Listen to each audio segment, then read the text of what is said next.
বিমানবন্দর সড়কের পাশেই নামহীন টিনশেডের দোকান, পেছনেই টিনে ঘেরা বড় ফাঁকা জায়গায় মজুত করা চোরাই হাজার হাজার লিটার তেল।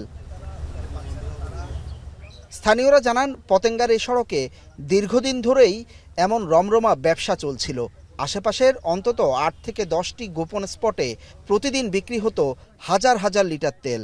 মূলত প্রভাবশালী একটি চক্র অবৈধভাবে রাষ্ট্রায়ত্ত তেল সরবরাহকারী প্রতিষ্ঠানগুলো থেকে এসব তেল সংগ্রহ করে চালকদের কাছে বিক্রি করত।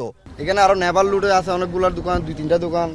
তারপর আমার এই সামনেও একটা আছে, আবার পিছনে আরো 5-6টা আছে। পদ্মা মেঘনা যমুনা এই গাড়িগুলো তেলগুলো দিয়েছে, এখান থেকে কোনো বাইরের তেল আসে না। এই যে এখান থেকে যাওয়ার সময় তেলগুলো নেমে। এটা তো করে আজকে 17-18 বছর থেকে করতেছে, এখনো করতেছে। আজ অভিযানে জব্দ করা হয় ৬,০০০ লিটার তেল, যার মূল্য আনুমানিক ১৮ লাখ টাকা। তবে এ সময় মালিকপক্ষ বা কাউকে আটক করা সম্ভব হয়নি। এ অবৈধ তেল বাণিজ্য চক্রে কে বা কারা জড়িত তা খতিয়ে দেখা হবে বলে জানায় প্রশাসন। অবৈধ বিক্রেতা থাকে না, ওইরকম একটা টাইপ অফ গুদাম ঘর আর কি, সাইডে আর কি দোকান, ওই জায়গায় আর কি ওইখানে অভিযান করে দেখা গেল যে ওইখানে প্রায় 30 প্রায় না আর কি 30 বেল প্রায় ৬,০০০ লিটার তেল পাওয়া গেল।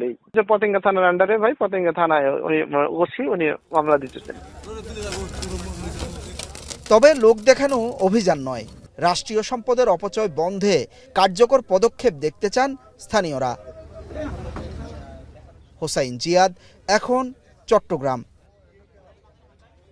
শিয়া বাটার ও ভিটামিন ই সমৃদ্ধ লিলি বিউটি সোপ, তারুণ্যময় উজ্জ্বল ত্বকের জন্য।